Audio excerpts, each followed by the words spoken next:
And going back to the story on Pakistan, where disarray, chaos and crises continue on ground, we are joined by Amjad Ayub Mirza. He's a prominent author, human rights activist, who is currently joining us live from London. He's in fact living in exile in London, but he's originally the resident of Pakistan-occupied Jammu and Kashmir and a very famous human rights activist there. Thank you very much, Mr. Mirza, for joining us.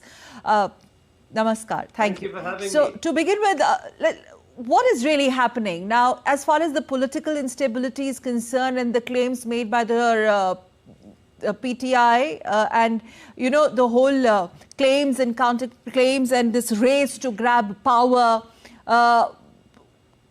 do we get to see any stability maybe in next month or so? Where is this all adding up to? Fresh elections?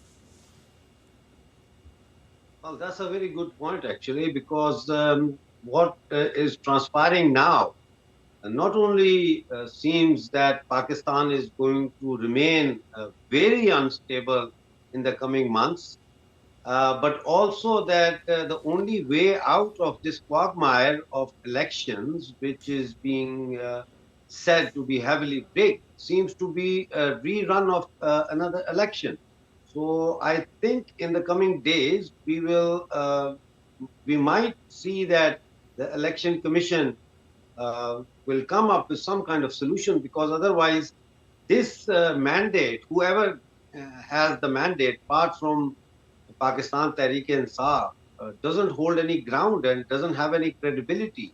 So much so that the leader of the so-called majority party in these elections, which is Pakistan Muslim League and Nawaz, he has refused and declined to become Prime Minister, the candidate for Prime Minister in this, and he's put forward the name of his brother, because even his seats are said to be, rigged, and given him the mandate instead of giving Yasmin Rashid in Lahore, who was contesting against Nawaz Sharif, and she won the election. And in the morning, they announced that Nawaz Sharif has won the election. Nawaz Sharif has lost the election, even in his in-laws, his daughter's in-laws constituency in Mansehra. So the majority seats have been won, obviously, by Imran Khan's party as independents.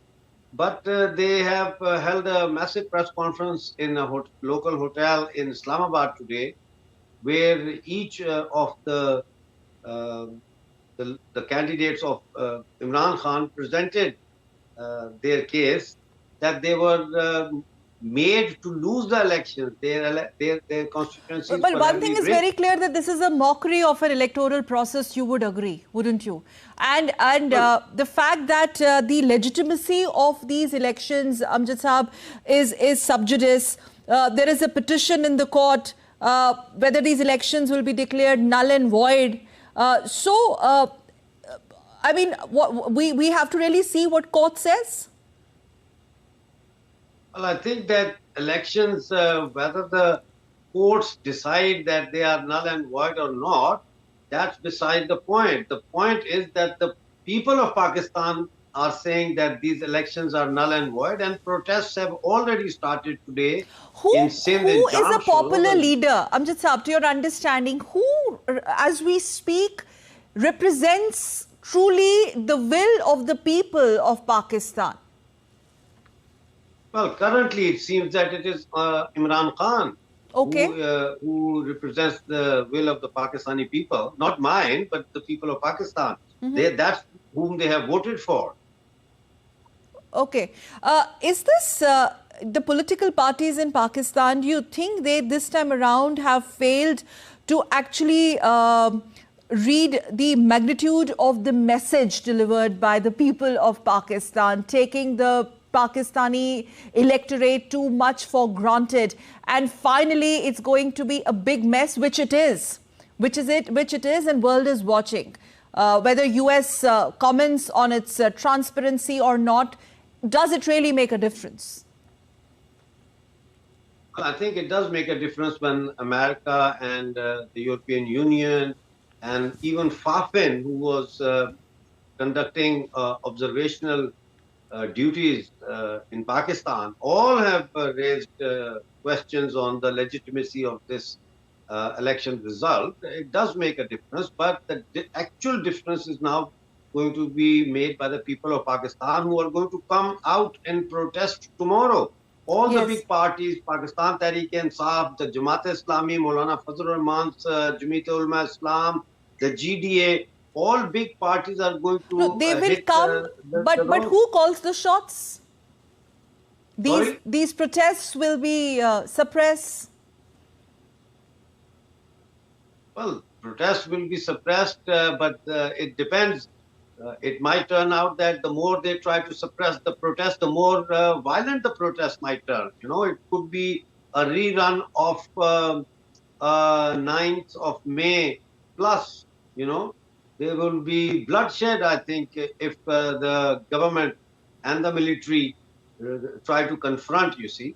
So is Pakistan, I mean, can we say there are the markings of the failed state there, or perhaps the failed state out there? Pakistan is a failed state. It has been a failed state for at least a decade and a half now. It's just that they are plodding along because of Chinese loans and IMF loans. Pakistan is a lost case, actually. There is civil war going on in Balochistan. There is terrorist activities going on in Khyber Pakhtunkhwa. And in Pakistani-occupied Jammu Kashmir, people have not been paid wages for a year. Pensions haven't been paid for a year. Gilgit-Baltistan, the people of Gilgit-Baltistan are on the roads. For the past 10 months, there have been massive civil disobedience movement in both occupied territories of Gilgit-Baltistan and Pakistani-occupied Jammu Kashmir. How are they going to handle this? Plus, they have to negotiate soon with IMF for the release of $6 million of IMF package. Who's going to talk to the IMF, or who the IMF is going to talk to? There is no government. And even if they form a government, there's no legitimacy. Yes, absolutely. One final question. Are we now assessing or looking at radically new situation in Pakistan, given its history of uncertainty, government toppling, rigging, state-sponsored terrorism, and much more? In near future, do you think there could be some semblance of grace? There's something left in terms of restoring normalcy, or whatever bit of that is left? Because all these parties are claiming to be the popular ones, but that doesn't seem to be the case, really. Well, you see, an unstable Pakistan is also bothersome for India. India does not want Pakistan to be unstable. It's a neighboring country. It's a major country with a serious territorial dispute with India. So India also wants a stable government. Modi ji once said that हमें ये समझ नहीं आती हम किससे बात करें. Yes, Mr. Mirza, finally what I wanted to ask from you is, in near future, do you think there is any scope left to restore normalcy, the way things are going on ground politically, especially the political parties? Well, the only way there can be some kind of normalcy is if there is a rerun of elections, or if those who have rigged the elections, they accept their failure and let the party, Pakistan Tehreek-e-Insaf or Imran Khan, who form a government, who have legitimately won the elections. And the deep state has to step back if there has to be some kind of semblance of normalcy in Pakistan. And for that, I think the only way forward would be another general election. All right, we'll see how it pans out, especially the 3-judge bench committee, of the call the court really takes on these elections. Thank you very much. Really appreciate you joining us, Mr. Mirza from London. Thank you, sir.